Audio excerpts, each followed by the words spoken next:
Hi అండి అందరికీ. ఆయన శ్రీరామచంద్రుడు పార్ట్ 6లో జరిగిన కథ. అజయ్ మీటింగులకు వెళ్తున్నప్పుడల్లా తనని పిలుస్తాడేమో అని భయపడుతూనే ఉంటుంది. కానీ తనని పిలవకుండా వెళ్ళిపోవడం చూసి చాలా మంచి మనిషి అజయ్. డబ్బు, ఆస్తి, అంతస్తు ఎంత ఉన్నా సరే ఇచ్చిన మాట తప్పడం లేదు.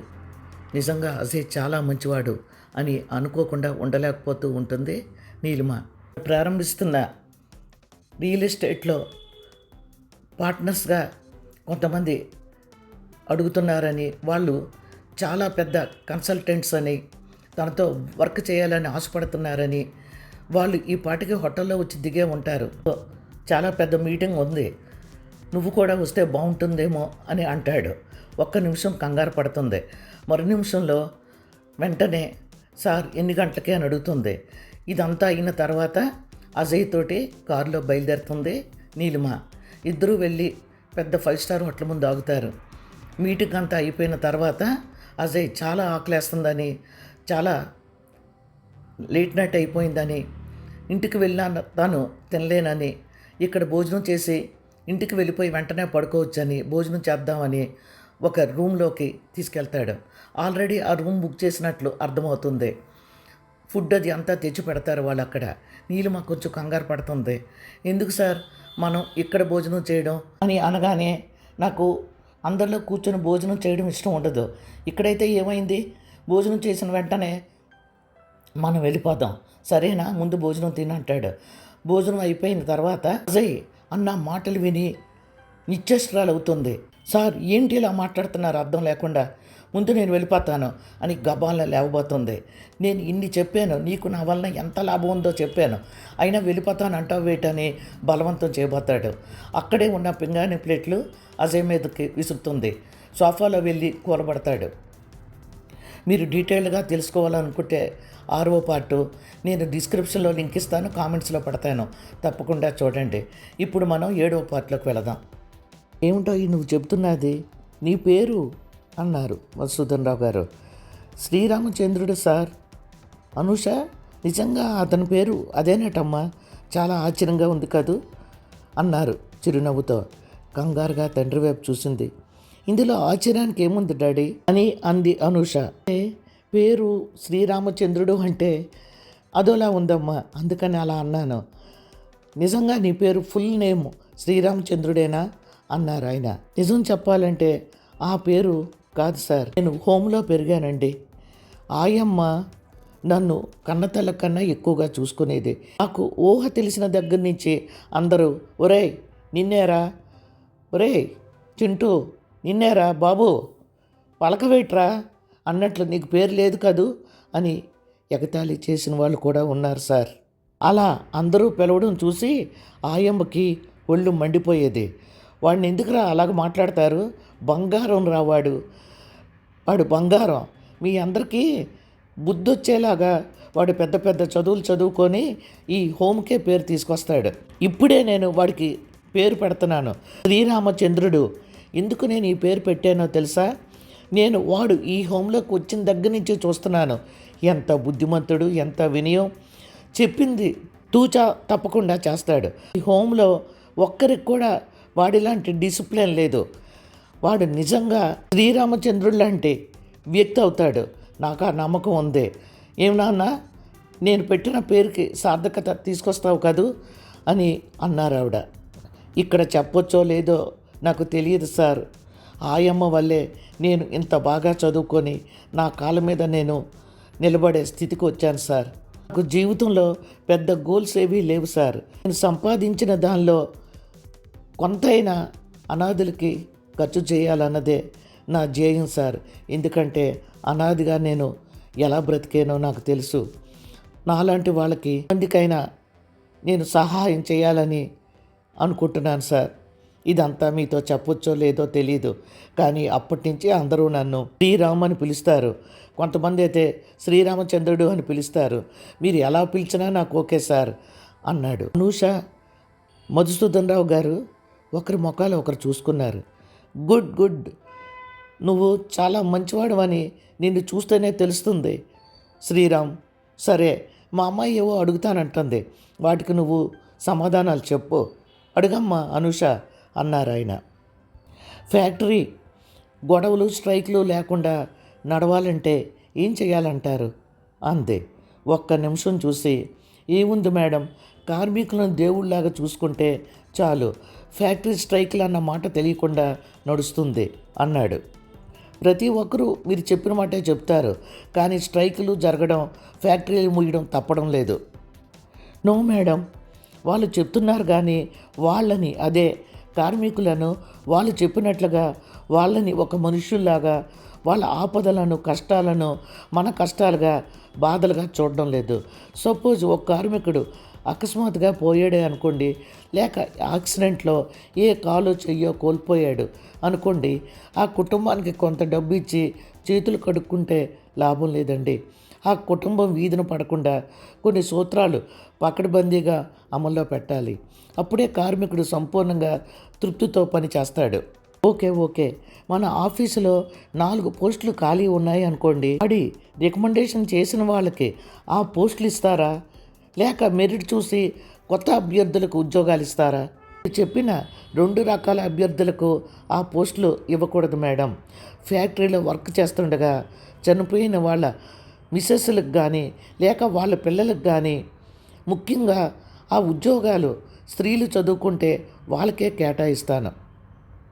శ్రీరామ్ మాటలకు ఒళ్ళు మండిపోయింది. ఆ పోస్టులన్నీ స్త్రీలకే కేటాయిస్తారా? ఏ ఆఫీస్ అంతా కలకల్లాడుతూ ఉంటుందనా? కాస్త కోపంగానే అంది అనూష. మేడం, మీరు ఎంత దూరం ఆలోచించారో తెలియదు, కానీ స్త్రీలలో ఉన్నంత ఓర్పు, సహనం, పట్టుదల పురుషుల్లో ఉండదు. ఒక్క మాటలో చెప్పాలంటే, స్త్రీ తన కుటుంబాన్ని చక్కదిద్దుకున్నంత ఓర్పుగా పురుషుడు చక్కదిద్దలేడు. అంతేకాదు మేడం, ఒకవేళ పోయిన వ్యక్తి తాలూకా పిల్లలు చదువుకొని ఉంటే వాళ్ళకి ఇవ్వచ్చు, లేదా అతని భార్య చదువుకొని ఉందనుకోండి, ఆవిడకి ఇస్తే చక్కగా తన కుటుంబాన్ని తను చూసుకుంటుంది.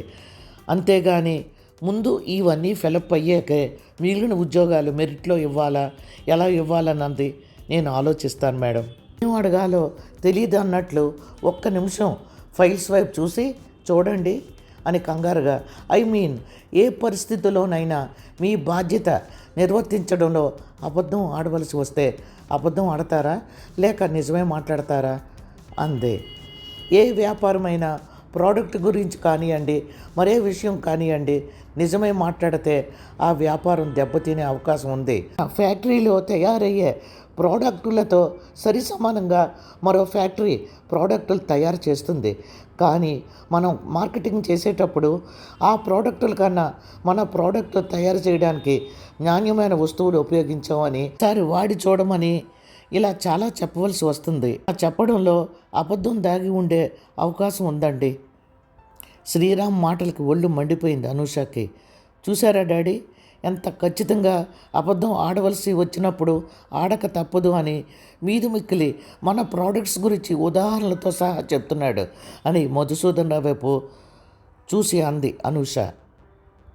ఒక్క నిమిషం ఎలా కూల్ చేయాలో ఆలోచించి, శ్రీరామ్ చాలా తెలివైన వాడమ్మా, కొంతవరకు అతను చెప్పింది కూడా నిజమే.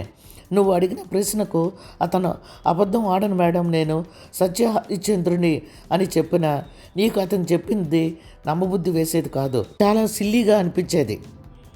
ఇదంతా ఎందుకు నేను చెప్పనమ్మా, ప్రస్తుతం మార్కెటింగ్ చాలా టఫ్గా ఉంది. చాలామంది ఎన్నో ప్రోడక్ట్స్ తయారు చేస్తారు, అవి మనకి కాంపిటీషన్గా వస్తుంటాయి. అలాంటప్పుడు మీ నాన్న కూడా ఇలాగనే చేస్తాడు. అలా చేయకపోతే మన ఫ్యాక్టరీ కొద్ది రోజుల్లోనే మూతపడుతుంది. ఒక్క మాటమ్మా, నిజం చెప్పాలంటే గవర్నమెంట్ స్టాంపు ముద్ర లాంటి ముద్ర శ్రీరామ్కి ఉంది. అది ఏమిటనుకున్నావు, అతను మనుషుల్లో దేవుడని. ఈ మాటలకు ఒక్క నిమిషం తీక్షణంగా చూసి, మరి ఈ మాత్రం దానికి ఇంటర్వ్యూ ఎందుకు డాడీ అందే. నువ్వు చూస్తావని టక్కున సమాధానం ఇచ్చారు. ఏమంటున్నారు డాడీ మీరు అంది ఆశ్చర్యంగా. నువ్వు ఈ మధ్యనే మన ఆఫీస్కి వచ్చి వర్క్ అంతా చూస్తున్నావు, నీ ఇంటర్వ్యూలు కూడా కండక్ట్ చేసావు. ఈరోజు శ్రీరామ్ వంతు వచ్చింది. మరి అలాంటప్పుడు నీకు నేను చెప్పకుండా నేను ఒక్కడిని ఇంటర్వ్యూ చేస్తే ఏం బాగుంటుంది చెప్పు, నువ్వు కూడా చూస్తావన్న ఉద్దేశంతో నేను ఈ ఇంటర్వ్యూకి శ్రీరాముని పిలిచాను అని అన్నారు ఆయన. ఈరోజు తండ్రి ఎందుకో కొత్తగా కనిపిస్తున్నాడు. తండ్రి మాటలు కూడా కొత్తగా ఉన్నాయి. ఏమిటో అర్థం కాక ఒక్క నిమిషం ఆలోచించి ఓకే ఓకే అని నెమ్మదిగా శ్రీరామ్ వైపు చూసి, మీరు రేపటి నుంచి ఉద్యోగంలో జాయిన్ అవ్వండి. డాడీ ఎప్పుడో మిమ్మల్ని సెలెక్ట్ చేసేసారు, కానీ నన్ను ఎందుకు పిలిచారో నాకైతే అర్థం కావడం లేదు అని అంది. మేడం 1 మినిట్, చిన్న రిక్వెస్ట్ అండి. నేను జాబ్లో జాయిన్ అయినాక మీరు నా వర్క్కి సాటిస్ఫై అవ్వకపోతే నేనేమీ అనుకోను మేడం, నన్ను మీరు రిమూవ్ చేసేవచ్చు. అంతేగాని మీరు సాటిస్ఫాక్షన్ లేకుండా మాత్రం నన్ను వర్క్లో ఉంచొద్దండి, ఇది నా రిక్వెస్ట్ మేడం అని అన్నాడు. కంగారుగా చూసింది అనూష. ఏంటి మీరు అంటున్నది? డాడీ కన్నా నేనేమోనా ఎక్కువ? డాడీకి తెలుసు ఎలాంటి వాళ్ళని మేనేజర్ పోస్ట్లో పెట్టాలో. చెప్తున్నారు కదా, ఆల్రెడీ మీరు సెలెక్ట్ అయిపోయారు, కానీ నేను ఈ మధ్యనే మన ఆఫీస్కి వస్తున్నాను, అందుకని డాడీ నన్ను కూడా ఇన్వాల్వ్ చేశారు. మీరు ఇంకేం ఆలోచించకండి, రేపు నుంచి వచ్చి డ్యూటీలో జాయిన్ అయిపోండి, wish you best of luck అని అంది అనూష. శ్రీరామ్ మొక్క సంతోషంతో నిండిపోయింది.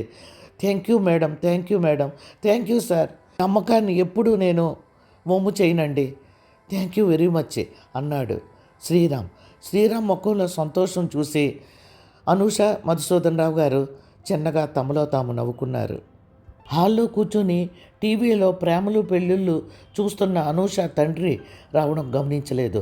నీ ఫ్రెండ్ నీలిమ నీకు మహోపకారం చేసిందమ్మా, అజయ్ ఎంతో మంచివాడు, బుద్ధిమంతుడు అని అందరూ చెప్పారు, కానీ తేనె పూసిన కత్తి అని తెలియలేదు.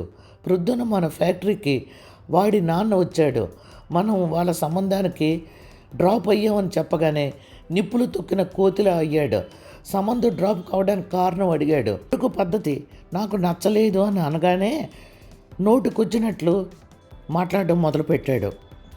నాతో ఇంకేం మాట్లాడవద్దు, దయించి మీరు వెళ్ళండి అని అనగానే మగాడి గురించి వాకపు చేసే తండ్రిని నిన్నే చూశాను. నీ కూతురికి శ్రీరామచంద్రుడు లాంటి మొగుడు కావాలనుకుంటున్నావేమో, అది ఈ జన్మలో జరగదు. 10th క్లాస్ రిజల్ట్స్కి బార్కి వెళ్ళే కుర్రాళ్ళు ఉన్న ఈ కాలంలో నిజం చెప్పాలంటే నా కొడుకుల్లాంటి అల్లుడు కూడా దొరకడం నీకు కష్టం అని కోపంగా ఏదేదో అని వెళ్ళిపోయాడు. గబాల్ని టీవీ కట్టేసి, ఏంటి డాడీ అతను అన్ని అంటుంటే వింటూ ఊరుకున్నారా? పెళ్ళి కాకపోతే నష్టం ఏం లేదు డాడీ, ఒకవేళ వాడిని ఎవరైనా పెళ్లి చేసుకున్నా వాడి నిజస్వరూపం బయటపడిన వెంటనే వాడిని బయటకు తోసేస్తారు అని కోపంగా అంది అనూష. అను, అజయ్ గురించి తెలిసాక ఎవరిని నమ్మాలో ఎవరిని నమ్మకూడదో నాకు తెలియడం లేదు. డబ్బు మనిషిని ఏమైనా చేయిస్తుంది. మితిమీరిన డబ్బుతో నేటి యువతరం భయంకరమైన వ్యసనాలకి బానిసలవుతున్నారు. తెల్లనివన్నీ పాలు, నల్లనివన్నీ నీళ్లు అని నమ్మలేం. ఇటువంటి పరిస్థితిలో నాకు ఒకటి అనిపిస్తుందమ్మా అన్నాడు. ఏమిటి డాడీ అందే. శ్రీరామ్ చాలా మంచి కుర్రవాడమ్మా, ఇక చదువు అంటావా, గోల్డ్ మెడలిస్టు. శ్రీరామ్ అనాథ అన్న ఒక్క దాని గురించి మనం ఆలోచించాలి, కానీ ఇంకా అన్నిటిలో శ్రీరామ్ చాలా మంచి కుర్రాడని నాకు అనిపిస్తుంది. అంతేకాదమ్మా, శ్రీరామ్ మంచి చెడులు పరీక్షించే అవకాశం కూడా మనకు ఉంది.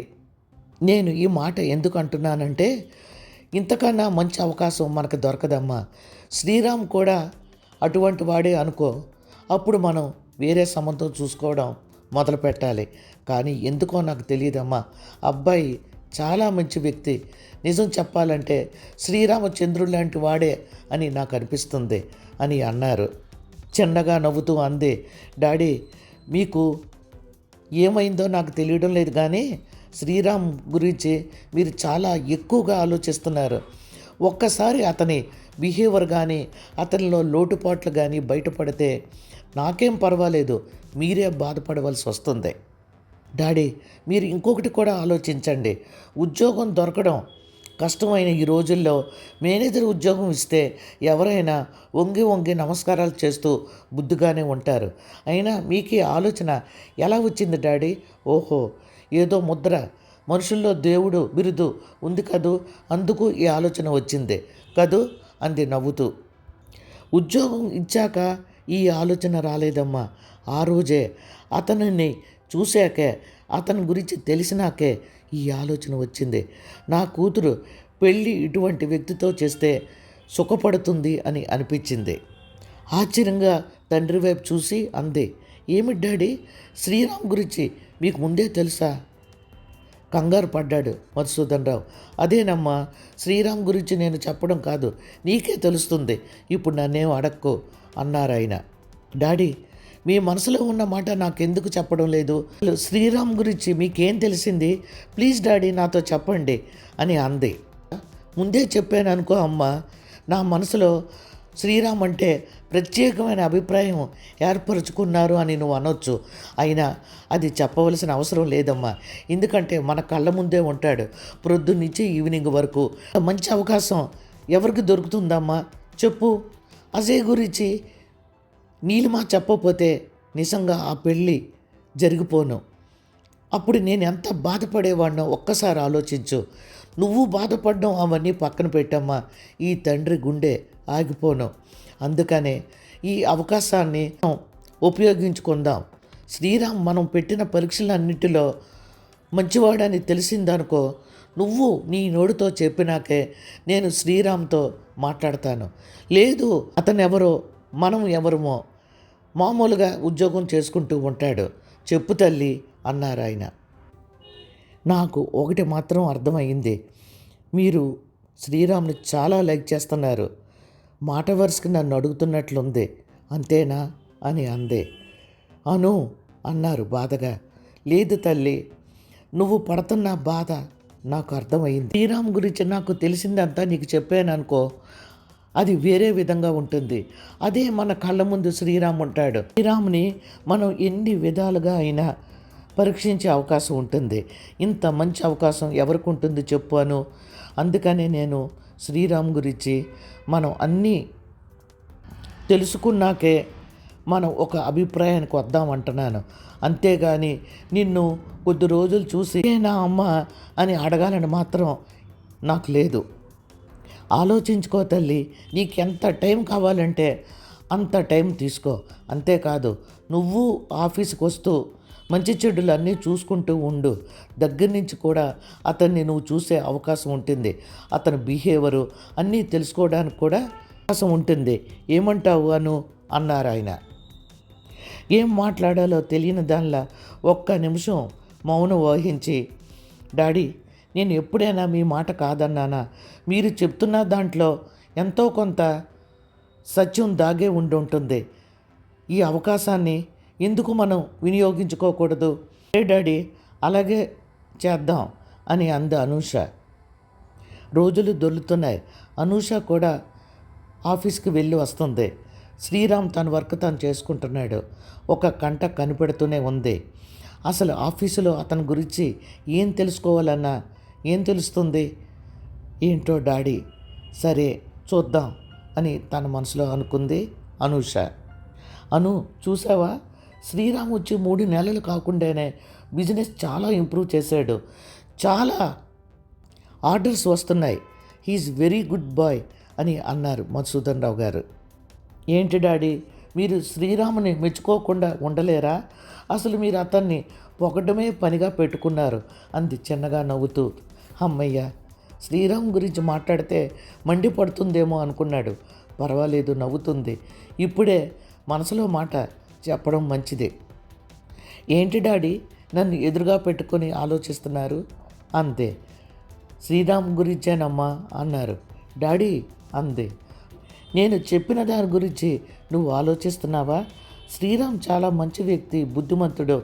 నిజం చెప్పాలంటే నువ్వు కోరుకున్న లాంటి వ్యక్తి శ్రీరామ్ తల్లి అన్నారు. డాడీ ప్లీజ్, మీరు ఇంత త్వరగా ఒక నిర్ణయానికి వచ్చేస్తున్నారేమిటి? అసలు ఏం చూసి మీరు ఇలా ఈ మాట అంటున్నారు? నాకైతే అర్థం కావడం లేదు.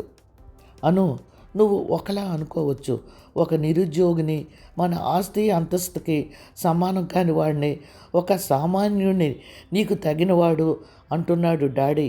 ఏమిటా అని, ఈయనకేమైనా మతిపోయిందా అని కూడా అనుకుంటున్నావేమో కదు తల్లి అన్నారు. డాడీ ప్లీజ్, మీరు అలా అనకండి. నేను మీ ప్రయాణం అని తెలుసు డాడీ నాకు. నేను ఎందుకు అలా అనుకుంటాను చెప్పండి? నేను అవేవి అనుకోవడం లేదు. అంతేకాదు, మీరు అనుకుంటున్నట్లు నేను పెళ్లి చేసుకునే వ్యక్తికి ఆస్తి, అంతస్తు, హోదా కావాలని నేను అనుకోవడం లేదు. మీరు ఇందాక అన్నారే అతను మంచి బుద్ధిమంతుడు, నేను కోరుకున్న అలాంటి వ్యక్తి అని. మీరు అన్నది నిజమైతే నాకు అంతకన్నా కావలసిందేముంది డాడీ అని నేను తొందరపడలేను. నాకు కొంచెం టైం కావాలి అని అంది అనూష. అను, నువ్వు ఈ మాట అన్నావు, నాకు చాలా సంతోషంగా ఉందమ్మా. నీకెంత టైం కావాలంటే అంత టైం తీసుకో అన్నారు. డాడీ, మీకు లోకం తీరు తెలియడం లేదు. వినోద్ని సంఘటన మర్చిపోతున్నాను అనుకున్న సమయంలో అజయ్ గురించి తెలిసాక నా గుండె బ్రద్దలయ్యింది. శ్రీరామ్ గురించి అతను ఎటువంటి వాడో నిర్ణయించడానికి మీకు అతనితో పరిచయమైన ఈ కొద్ది రోజులు చాలవు డాడీ. ఉషా మాటలకు మధుసూదన్ రావు గారికి గట్టిగా చెప్పాలనిపించింది. శ్రీరామ్ గురించి నాకు బాగా తెలుసమ్మా. 100కి 1,00,00,000 ఇలాంటి వాళ్ళు ఒకరుంటారు. శ్రీరామ్ నిజంగా శ్రీరామచంద్రుడే నీకు తగినవాడు. నువ్వు కోరుకున్న లాంటి వ్యక్తి అని మనసు విప్పి చెప్పాలనిపించింది, కానీ ఎందుకో చెప్పలేకపోయాడు. కాంతులు వెదజల్లే చంద్రుడిలో చిన్న మచ్చల శ్రీరామ్ జీవితంలో. డాడీ, నాకు చాలా ఆశ్చర్యంగా ఉంది మీ ప్రవర్తన. మీరు ఈరోజే కాదు, శ్రీరామ్ మన ఆఫీసులో ఎంటర్ అయిన దగ్గర నుండి అతని గురించి ఎక్కువ ఆలోచిస్తున్నారు. నాకు ఇదేం నచ్చలేదు డాడీ అని అక్కడి నుంచి తన గదిలోకి వెళ్ళి మంచం మీద వాలిపోయింది. తండ్రి శ్రీరాముని అంతగా మెచ్చుకోవడం ఆశ్చర్యంగా ఉంది. కోర్టులో ఆస్తి, అంతస్తులో ఉన్న సంబంధాలు చూసి సడన్గా సామాన్య వ్యక్తి శ్రీరాముని తనకి తగినవాడని నిర్ణయించడం ఆశ్చర్యంగానే ఉంది. శ్రీరామ్ చాలా తెలివైన వాడిలా ఉన్నాడు. ఓవర్ యాక్టింగ్ చేసి అభిమానాన్ని సంపాదించాడు. ఇంకొన్నాళ్ళు పోతే తండ్రిని పూర్తిగా తన వైపు తిప్పుకునేలా ఉన్నాడు. తను ఫ్యాక్టరీకి వెళ్ళకపోతే శ్రీరామ్ కోసం తండ్రి ఏమైనా చేసేలా ఉన్నాడు. వెళ్ళి శ్రీరామ్ పని పట్టాలి. ఎంతవరకు యాక్టింగ్ చేస్తాడో చూడాలనుకుంది. మరో నిమిషంలో ఎందుకో శ్రీరామ్ గురించి అలా ఆలోచించడం అదోలా అనిపించింది. ఆ రోజు తన ఇంటర్వ్యూలో చూసింది, మాట్లాడింది ఒక్క అరగంటే అయినా అతను మంచి వ్యక్తిలాగే అనిపించాడు. ఎందుకో తెలియదు కానీ అతని రూపం తన మనసులో చాలా రోజులు మెదిలింది. కానీ తన మనసు మగాడిని నమ్మాలంటే భయపడుతుంది. వినోదినికి జరిగిన అన్యాయం, నీలిమకి అన్యాయం చేయబోయిన అజయ్, ఇంకా ఎంతోమంది స్త్రీలు మగవాళ్ళ అత్యాచారాలకు బలైపోతున్న సంఘటనలు చూస్తుంటే శ్రీరామునే కాదు, ఏ మగాడిని నమ్మాలన్నా భయంగానే ఉంటుంది. వరకు ఆలోచనలతో సతమతమవుతున్న అనూష ఇక ఆలోచించలేని దానిలా కళ్ళు మూసుకుంది. ఎదురుగుండా శ్రీరామ్ నవ్వుతూ నిలబడినట్లయింది. ఆ నవ్వులో నన్ను వేలెత్తి చూపలేవు, నేను మానవత్వం ఉన్న మనిషిని, నేను నువ్వు అనుకున్నా లాంటి మగాడిని కాదు, నేను మంచి మనిషిని, మనిషిగా బ్రతకడానికి ఏం ఉండాలో అవి అన్నీ ఉన్న మనిషిని. శ్రీరామ్ ఇంకా నవ్వుతూనే ఉన్నాడు. త్రుళ్ళిపడి లేచి కూర్చుంది. ఎదురుగుండా శ్రీరామ్ లేడు. ఒక్క నిమిషం తన ఆలోచనలకు ఆశ్చర్యపోయింది. చాచా, తనేనా ఇలా ఆలోచిస్తుంది? తన మీద తనకే కోపం వచ్చింది. ఏం చెప్పాలంటే మగాడిని చూస్తుంటేనే భయం వేస్తుంది, కోపం వస్తుంది, అసహ్యం వేస్తుంది. కానీ మొట్టమొదటిసారిగా శ్రీరామ్ గురించి ఆలోచనలో పడుతుంది. ఇది కరెక్టేనా, లేక నాన్నగారు తనని పదే పదే అడగడం వల్ల శ్రీరామ్ తన మనసులో చోటు చేసుకుంటున్నాడా? చచా, అదేం కాదు అని అనుకొని ప్రక్కకు తిరిగి పడుకుంది. తోసుకుంటూ రమ్య, నీలిమ లోపలికి వస్తూ ఈవేళప్పుడు నిద్ర ఏమిటే రమ్య అనగానే గబాలను లేచి కూర్చుంది. కానీ ఎందుకో తెలీదు, ఏం మాట్లాడకుండా అలా చూస్తూ ఉంది వాళ్ళని. అబ్బబ్బా, ఏమిటి అంత పరిజ్ఞానంగా ఉన్నావు? మేము రూములోకి రావడం కూడా గమనించకుండా, వచ్చాక కూడా హాయ్ అనో వచ్చారా అనో ఎగిరికి అంతేస్తావు కదా, అంత పరిజ్ఞానంగా ఉన్నావేమిటి అని అంది రమ్య.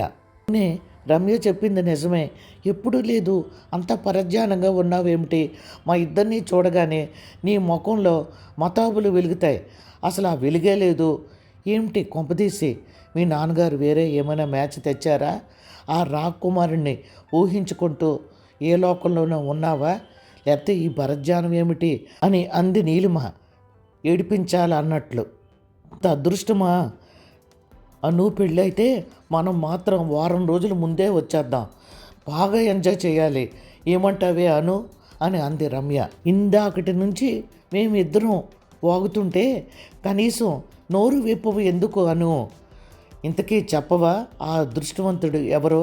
ప్లీజ్ ఫోటో చూపెట్టవే అని అంది నీలిమ. అదృష్టవంతుడు లేడు, దురదృష్టవంతుడు లేడు, కానీ ఏమిటి విశేషం? ఇద్దరూ కలిసి వచ్చారు అంది చిన్నగా నవ్వుతూ. అయ్యో, ముంతకు వచ్చి చల్ల దాచినట్లు అని రమ్య అనగానే, ఈ మధ్యన నీకేమైందే? ఒకదానికొకటి చెప్తున్నావు. చల్లకు వచ్చి ముంత దాచినట్లు అనాలి. ఇంతకీ ఈ ఎగ్జాంపుల్ చెప్పేది దేనికి అంది నవ్వుతూ నీలిమ. అదేనే, వెడ్డింగ్ కార్డు ఇవ్వడానికి వచ్చి బ్యాగులో నుండి ఇంకా కార్డు తీయకపోతే అలా అన్నాను అని గబాల్న బ్యాగ్ తెరిచి వెడ్డింగ్ కార్డు ఇచ్చింది అనూషకి రమ్య. హాయ్, కంగ్రాచ్యులేషన్స్ అని సంతోషంగా వెడ్డింగ్ కార్డు తీసి చూడసాగింది అనూష. నాకెందుకు చెప్తావే? నా మ్యారేజ్ కాదు, నీళ్ళు మ్యారేజే అని అందే. మరి నువ్వు ఇచ్చావేమిటి అందే. బాగుందమ్మా, బ్యాగ్ నేను పట్టుకున్నాను, అందుకు తీసి ఇచ్చాను అని అంది రమ్య. ఏమిటి, నీళ్ళకు పెళ్ళా? రాస్కెల్, కనీసం మాట వరుసకైనా ఇలా మ్యాచ్ కుదురుతుంది అని ఫోన్లో కూడా చెప్పలేదు. ఏకంగా వెడ్డింగ్ కార్డు తీసుకొని వస్తావా అని అనూష కోపం తెచ్చుకోగానే, ప్లీజ్ అలా కోపం తెచ్చుకోకే, నీలిమ చాలా బాధపడిపోతుంది. ఎందుకు అనుకున్నావు? అబ్బాయి గురించి కాదు, ఇంట్లో పెళ్ళి ఎలా చేస్తారో, తన వాళ్ళు ఎంత కష్టపడిపోతారో అని అని అంది రమ్య. అను, దాని మాటలేం పట్టించుకోకు. నేను మామూలుగా ఇంట్లో విషయాలు దాంతో చెప్పాను, అది ఇక్కడ అలా చెప్తుంది అని అంది. అది సరే కానీ అసలు నువ్వెందుకు అంత సైలెంట్గా ఉన్నావు? మ్యారేజ్ అంటే మొక్కలో కళ ఉండాలి కదా. కనీసం వెడ్డింగ్ కార్డు ఇస్తున్నప్పుడు కూడా నువ్వు సంతోషంగా ఇవ్వడం లేదు. ఇంతకీ నీకు ఆ అబ్బాయి నచ్చాడా అని అంది అనూష. ఆ మాట విన్న నీలిమ ముఖం మాడిపోయింది.